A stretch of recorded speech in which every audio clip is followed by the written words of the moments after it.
रजवाड़ा शब्द का अर्थ है राजा के राज्य।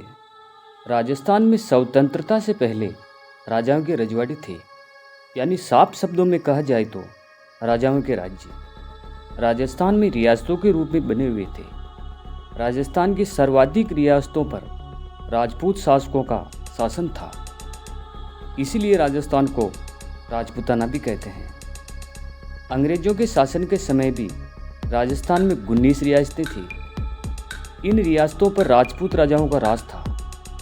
राजपूत राजाओं ने 7वीं शताब्दी से लगाकर स्वतंत्रता संग्राम तक कभी बाहरी आक्रमणकारियों से हार मानी ही नहीं।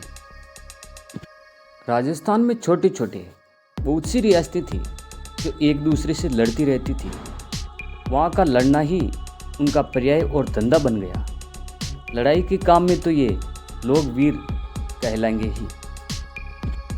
आज़ादी की लड़ाई में खुदीराम बोस की उम्र क्या वीरता के दायरे में बंदी जा सकती है। उसने बताया कि वीरता की कोई उम्र, चेहरा, जाति, भाषा या क्षेत्र नहीं होता।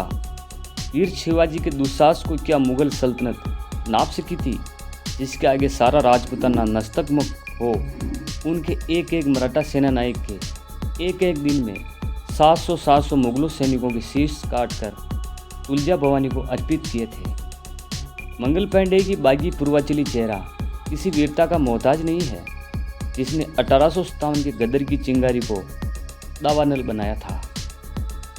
झांसी की रानी की तलवार राजस्थान की कम धारदार थी, जिसने अंग्रेजों के सिर तो काटे पर अपना सर न झुकाया।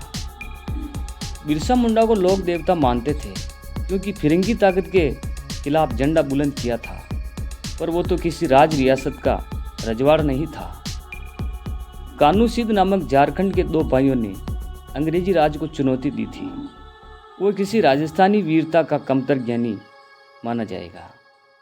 आला उद्दलक नामक बुंदेली अहीर बंधुओं ने अजमेर के चौहानों को अपनी तलवार की धार से जो धूल चकाई थी, उसको इतिहास और लोक कथाएं आज भी संजोए हुए हैं। बंगाली मोसाय सुभाष चंद्र बोस को अंग्रेजी सरकार का आज भी ढूंढ रही है। काफ़ी अंग्रेज खून जो बहाया था उनकी फौज ने। भगत सिंह की कलम का सामना अंग्रेजी बारूद भी न कर सका। जो राज तोपों तलवारों से डरा न वो उनके शब्दों और विचारों से थर-थर कांपता था। चगताई तुर्क जलालुद्दीन अकबर के जलाल से जब समस्त राजपूताना थरथराया था और राजस्थानी वीरों ने अपने अपने किलों की चाबियां और डोलियों में बेटियां भेजने लगे, तब मेवाड़ के राणा ने उस जलाल से आंखें मिलाई थी, जिसका खमियाजा अपना राज खोकर भी मिला था। निर्वासित जीवन जीते हुए अकबर की तनी भ्रुकुटियों को देख किसी भी रजवाड़े की हिम्मत न हुई जो राणा का नाम भी अपनी जुबान पर ला सके। तब इन्हीं गुमनाम वीर निर्भीक व अचूक तीरंदाजा भीलों ने महाराणा प्रताप का साथ दिया था, और तब कहीं राणा अपने मान सम्मान और राज्य प्राप्त कर सके। मेवाड़ के शाही ध्वज में एक और राजपूत और दूसरी ओर भील अंकित है। राजस्थान की धरती पर कई वीरों और वीरांगनाओं ने जन्म लिया है, जिन्होंने अपने त्याग और बलिदान से मातृभूमि की काफी सेवा की है। एक इंग्लैंड के प्रसिद्ध कवि फिलिपिंग ने यह लिखा था कि दुनिया में अगर कोई ऐसा स्थान है जहां वीरों की हड्डियां मार्ग की धूल बनी हो, तो वह राजस्थान ही है। और कहा जाता है कि यहाँ की 22 रियासतों और ठिकानों में एक रियासत अजमेर मेरवाड़ा प्रांत को छोड़कर सभी पर देसी महाराजा और राजाओं का ही राज था। अजमेर मेरवाड़ा प्रांत पर अंग्रेजों का कब्जा था। यहाँ धरती का वीर योद्धा कहे जाने वाले पृथ्वीराज चौहान ने जन्म लिया, जिन्होंने तराइन में प्रथम युद्ध में मोहम्मद गौरी को पराजित कर दिया था। राणा सांगा ने 100 से भी ज़्यादा युद्ध लड़कर अपने जीवन और साहस का एक अद्भुत परिचय दिया था। और पन्ना दाई के बलिदान के साथ तो बुलंदापाली के ठाकुर मोहकम सिंह की रानी वाघेली का बलिदान भी अमर है। इन सब के अलावा आज भी राजस्थान की धरती भारतीय सेना को बड़ी संख्या में सैन्य कर्मी उपलब्ध कराती है। इसलिए राजस्थान को वीरों की भूमि कहते हैं। राजस्थान को राजपूतों की धरती इसलिए भी कहा जाता है कि राजस्थान के किसी न किसी हिस्से में सदा स्वतंत्रता रही।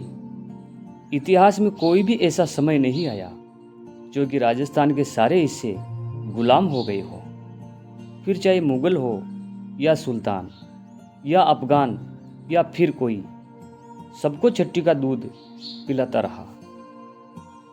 पृथ्वीराज चौहान से लेकर राणा रत्न सिंह, राणा महाराणा प्रताप, राणा जसवंत सिंह, महाराजा अजीत, महाराणा कुंभा, राणा दुर्गादास आदि आदि काल से एक वीर योद्धा इस धरती पर हुए हैं, इसलिए इसे वीरों की धरती भी कहा जाता है। राजपूत यानी राजा का पुत्र, राज करने वाले, गुलाम बनना कभी भी नहीं पाता था। ओरछा के राजा वीर सिंह ने शाहजहाँ के दरबार में उसके दरबारी का सिर धड़ से अलग कर दिया। राजस्थान के बाहर भी राजपूतों की काफ़ी मिसालें हैं। ओरछा के राजा 17 साल की वीरता जग जाहिर है। राणा जयमाल और कल्ला की अभूतपूर्व वीरता से अकबर भी काफ़ी प्रभावित हुए हैं। दोस्तों, मेरा मतलब किसी को छोटा दिखाना नहीं है। राजा व रजवाड़े तो पूरे विश्व में ही होते हैं और होते आ रहे हैं। भारत में राजस्थान का महत्व थोड़ा अलग ही है। जहाँ कई छोटी रियासतें आज़ादी से पहले तक मौजूद थी, उन्हीं में से कुछ मशहूर राजघराने जो कि पूरे विश्व में मशहूर हुए थे, काफ़ी लंबे समय तक यहाँ के आज़ादी के बाद भी अपना वजूद कायम व परंपराएं बचा के रखी। इसी वजह से राजस्थानी राजसी संस्कृति परंपराएं पूरे विश्व में अपनी छाप छोड़ने में कामयाब रही। वरन भारत के ही कई राज्यों में राजा महाराजा मौजूद रहे, जिनमें बादशाह अकबर, शाहजहाँ, राजा विक्रमादित्य, चंद्रगुप्त मौर्य, सम्राट अशोक, अलाउद्दीन खिलजी, शिवाजी महाराज, नवाब सिराजुद्दौला, टीपू सुल्तान और कई ऐसे बड़े बड़े शासक हुए। लेकिन इन लोगों का वजूद व परंपराएं आज़ादी के साथ ही खत्म हो गई, जिसकी वजह से इनके उत्तराधिकारियों का कोई खास अता पता भी नहीं है।